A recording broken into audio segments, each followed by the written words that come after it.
जय श्री कृष्ण मित्रों, स्वागत है आपका आज की वीडियो में। आज हम आपको सुनाने जा रहे हैं एक ऐसी कहानी जिसमें ऋषि गालव ने राजा ययाति से उनकी पुत्री को दक्षिणा के रूप में प्राप्त किया।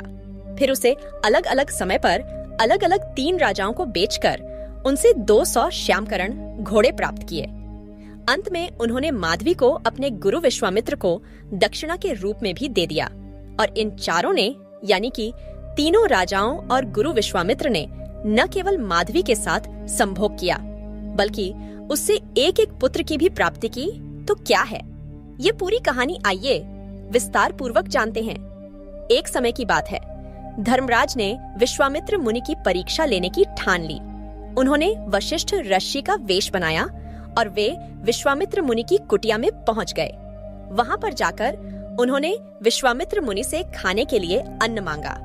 उस समय विश्वामित्र मुनि के आश्रम में बना बनाया भोजन नहीं था, लेकिन दरवाजे पर वशिष्ठ ऋषि को अन्न के लिए प्रार्थना करते देख विश्वामित्र मुनि को खुशी का ठिकाना ना रहा और वे उन्हें थोड़ी देर विश्राम करने को कहकर अंदर जाकर खीर बनाने लगे। इतनी ही देर में वशिष्ठ बने हुए धर्मराज ने दूसरी आश्रम में जाकर अन्न को ग्रहण कर लिया। जब विश्वामित्र मुनि खीर बनाकर वशिष्ठ के पास आए तो वशिष्ठ ने कहा कि मैंने तो अन्न ग्रहण कर लिया, अब आपका अन्न मेरे किसी काम का नहीं है, आप अपना अन्न स्वयं ही रख लीजिए। यह सुनकर विश्वामित्र निराश रह गए, क्योंकि उनके दरवाजे पर आया हुआ एक याचक बिना उनसे अन्न दान लिए ही तृप्त होकर जा रहा था। ऐसे में विश्वामित्र मुनि आवाह उस अन्न को अपने सर पर लिए वहीं चढ़ हो गए और उन्होंने मन ही मन प्रतिज्ञा किया कि जब तक यह अतिथि मेरा यह अन्न ग्रहण नहीं करेगा, मैं यहाँ से नहीं हटूंगा। इस तरह विश्वामित्र मुनि को सर पर अन्न रखकर खड़े हुए बहुत समय बीत गया। उनके आसपास घास फूस इकट्ठे होने लगे। उनके शरीर पर चींटियों बाम्बी बनानी प्रारंभ कर दी। ऐसे में एक ऋषिग्लाव ने उनकी बहुत ही सेवा शुश्रूषा की। वे उनका ख्याल रखते, उनके साफ सफाई करते और उनके विश्राम का भी पूरा ध्यान रखते। ऐसा करते हुए बहुत समय बीत गया। तब जब धर्मराज ने देखा कि विश्वामित्र मुनि अपने हठ पर अडिग हैं और इनकी परीक्षा का समय भी बीत चुका है, तो वह पुनः वशिष्ठ के रूप में वहां पर आए और विश्वामित्र से उनका अन्न मांगा। विश्वामित्र मुनि की तपस्या का ही प्रभाव वह प्रभाव था कि उनके सर पर रखा हुआ वह अन्न इतने समय के बाद भी तुरंत पकाए हुए अन्न की भांति ताजा था। धर्मराज ने उस अन्न को ग्रहण किया और विश्वामित्र मुनि अपनी हट से बाहर निकले। इसके बाद विश्वामित्र मुनि ने गालव की बहुत ही प्रशंसा की और कहा कि तुमने मेरा बहुत ख्याल रखा, अब मैं अपना ख्याल खुद ही रख लूंगा, तुम यहाँ से जा सकते हो। जब विश्वामित्र मुनि ने गालव से कहा कि तुम यहाँ से जा सकते हो, तो गालव ने विश्वामित्र मुनि से गुरु दक्षिणा मांगने के लिए कहा। उन्होंने कहा कि जब तक आप मुझसे गुरु दक्षिणा नहीं मांगते हैं, तब तक मेरी सेवा सफल नहीं हो पाएगी। इस पर विश्वामित्र ने कहा कि मैं तुमसे प्रसन्न हूँ, मैं तुम्हारी भक्ति को ही अपनी गुरु दक्षिणा समझता हूँ, मुझे तुमसे कुछ नहीं चाहिए। लेकिन गालव जिद पर अड़ गए और हठ कभी भी भला नहीं करता है। गालव ऋषि के हठ के कारण विश्वामित्र मुनि को क्रोध आ गया और उन्होंने कहा कि हे गालव, यदि तुम मुझे कुछ देना ही चाहते हो तो मुझे 800 श्यामकरण घोड़े लाकर दो, यानी कि ऐसे घोड़े जिनका पूरा शरीर चंद्रमा के समान उजला हो, लेकिन उनके कान काले हो। गालव ऋषि के पास धन तो था नहीं। उन्होंने सोचा था कि विश्वामित्र मुनि थोड़े से धन की मांग करेंगे और वे किसी राजा से मांगकर उस धन की पूर्ति कर देंगे, लेकिन विश्वामित्र मुनि ने उनसे ऐसे गुरु दक्षिणा मांग ली थी जो गालव के लिए देनी लगभग असंभव थी। इसीलिए गालव चिंता में पड़ गए और उन्होंने भगवान विष्णु की पूजा अर्चना की। भगवान विष्णु उनकी पूजा अर्चना से प्रसन्न होकर उनके पास अपने वाहन गरुड़ देव को भेजा। गरुड़ देव ने गालव ऋषि के पास आकर उनसे उनके मन के संताप का कारण पूछा। तब गालव ऋषि ने प्रारंभ से लेकर अंत तक अपनी सारी कथा गरुड़ देवता को बता दी। गालव ऋषि के दुख को सुनकर गरुड़ देवता ने कहा कि मैं तुम्हें चारों दिशाओं का संपूर्ण रहस्य बताता हूँ। उसके बाद तुम मुझे जहाँ कहोगे मैं तुम्हें वहाँ पहुँचा दूंगा और तुम अपने मनोवांछित फल की प्राप्ति कर लेना। इसके बाद गरुड़ देवता ने पूरब, पश्चिम, उत्तर और दक्षिण के संपूर्ण रहस्य गालव ऋषि को बताएं। यह सब सुनने के बाद गालव ऋषि ने पूर्व दिशा में जाने का निश्चय किया और वे गरुण देव की पीठ पर बैठकर पूर्व दिशा की ओर उदंडाच चले। गरुण अपने वेग में इतने अधिक थे कि उनके पीठ पर बैठे हुए गालव ऋषि के शरीर में आग लगने लगी। उन्होंने गरुण से प्रार्थना किया कि अपने वेग को कम करें, नहीं तो मैं मर जाऊंगा और आप पर ब्रह्म हत्या का पाप लगेगा।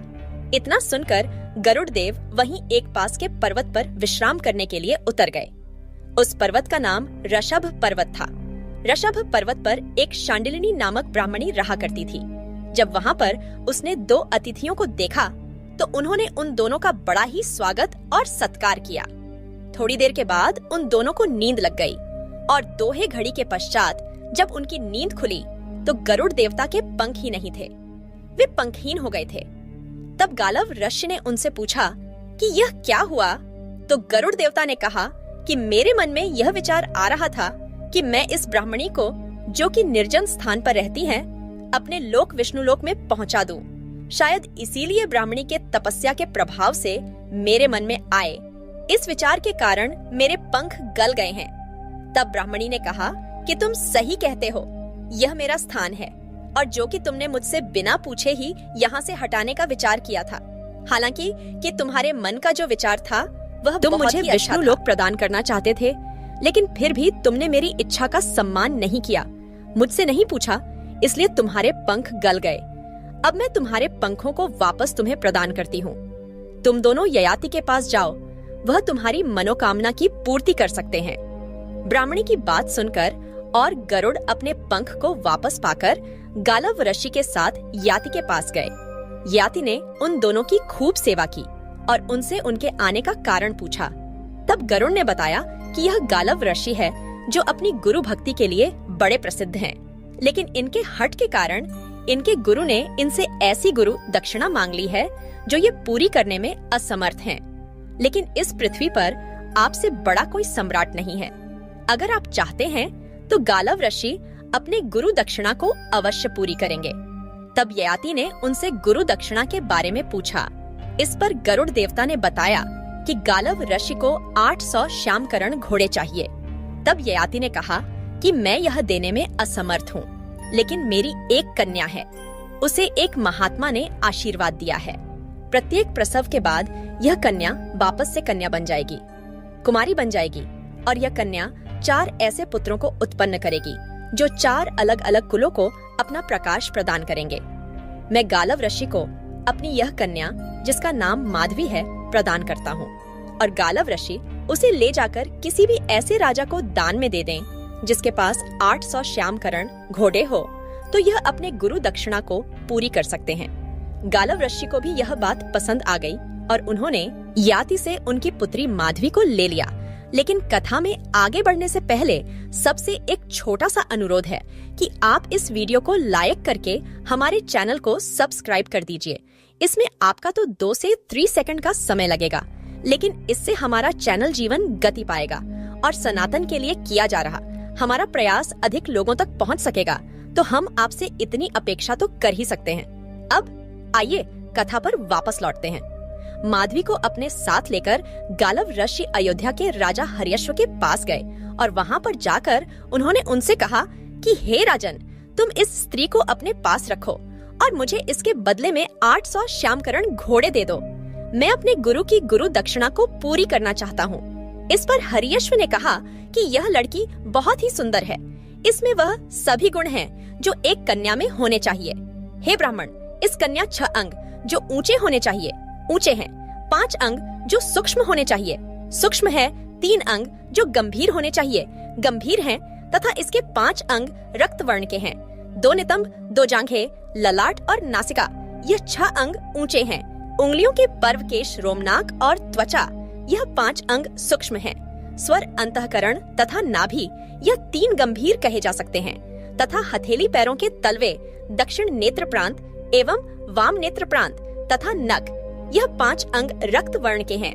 मैं इस कन्या को अवश्य ही प्राप्त करना चाहूंगा, लेकिन हे ब्राह्मण, मेरे साथ समस्या यह है कि मेरे पास केवल 200 श्यामकरण घोड़े हैं। मैं 800 घोड़े आपको नहीं प्रदान कर सकता हूँ। गालव ऋषि यह सुनकर चिंतित हो गए। तब माधवी ने कहा कि आपको मेरे पिता ने मुझको दान दिया है, इसलिए मेरा कर्तव्य है कि मैं आपके गुरु दक्षिणा के शर्त को पूरी कर सकूं। हे ऋषि, आप मुझे इस राजा को देकर 200 श्यामकरण घोड़े प्राप्त कर लीजिए। जब मैं इस राजा के साथ रहते हुए एक पुत्र को उत्पन्न कर लूंगी, तो वापस महर्षि के आशीर्वाद से मैं कन्या हो जाऊंगी। फिर आप राजा से मुझे ले लेना और किसी दूसरे राजा को सौंप देना, जिसके पास बाकी बचे हुए श्यामकरण घोड़े हों। गालव ऋषि ने राजा हर्यश्व को यह शर्त बताई। राजा हर्यश्व को यह शर्त मंजूर हो गई और उन्होंने माधवी को 200 घोड़ों के बदले में स्वीकार कर लिया और इस प्रकार बहुत काल तक उसके साथ रमण करते हुए उन्होंने माधवी से एक पुत्र को उत्पन्न किया, जिसका नाम वासुमना था। पुत्र के उत्पन्न होते ही माधवी पुनः कन्या बन गई और गालव ऋषि उसे लेकर काशी के राजा दिवोदास के पास गए। दिवोदास ने भी ऐसी ही बातें कही और उसने भी 200 श्यामकरण घोड़े के बदले माधवी को अपने पास रखा, उसके साथ संभोग किया और उससे प्रत्तन नामक पुत्र उत्पन्न किया। तत्पश्चात गालव ऋषि पुनः माधवी को लेकर भोजनगर के राजा उसेनर के पास गए और वहाँ भी 200 श्यामकरण घोड़े लेने के बाद उन्होंने माधवी को उसीनर को सौंप दिया। उसीनर ने माधवी के साथ रमण करते हुए सीबी नामक पुत्र को प्राप्त किया। इसके बाद जब माधवी पुनः कन्या बन गई, तो गालव ऋषि 200 बचे हुए श्यामकरण घोड़े की तलाश में दूसरे राजाओं की तरफ जाने लगे, लेकिन कोई भी राजा 200 श्यामकरण घोड़े प्रदान नहीं कर रहा था। तब गालव ऋषि बहुत ही उदास हुए। उसी समय गरुण वहाँ पर आए और उन्होंने कहा, इस धरती पर केवल 600 श्यामकरण घोड़े ही हैं। तुम्हें 200 और घोड़े नहीं मिल सकते हैं, क्योंकि प्राचीन समय में राजा गाधी की पुत्री सत्यवती को प्राप्त करने के लिए महर्षि ऋषिक ने 1000 श्यामकरण घोड़े उत्पन्न किए थे। बाद में उन घोड़ों का स्वामित्व राजा पुंडरीक के हाथ में पहुंचा। राजा पुंडरीक ने एक यज्ञ किया और उन 1000 घोड़ों को ब्राह्मणों को दान में दे दिया। उन ब्राह्मणों से 600 घोड़े तो यह 3 राजाओं ने खरीद लिए। बाकी के 400 घोड़े विदस्ता नदी को पार करते हुए उसकी तेज धारा में बह गए। विदस्ता को आज झेलम नदी के रूप में जाना जाता है। इसके बाद गरुड़ ने बताया कि अगर तुम अपने गुरु दक्षिणा से पूर्ण होना चाहते हो, तो तुम इस माधवी को लेकर के अपने गुरु विश्वामित्र के पास जाओ। अगर उन्होंने इसे स्वीकार कर लिया, तो इसके बदले 200 घोड़े तुम्हारे माफ हो जाएंगे। गालव ऋषि गरुण देवता की बात का समर्थन करते हुए माधवी को लेकर ऋषि विश्वामित्र के पास जा पहुँचे। विश्वामित्र ने जब गालव ऋषि की पूरी बात सुनी, तो उन्होंने कहा कि तुम्हें पहले ही मेरे पास आना चाहिए था। मैं इसके बदले तुम्हारे 800 घोड़ों के गुरु दक्षिणा को माफ कर देता और मैं स्वयं ही 4 पुत्र उत्पन्न करता। लेकिन चलो, मैं तुम्हारी गुरु दक्षिणा को माफ करता हूँ।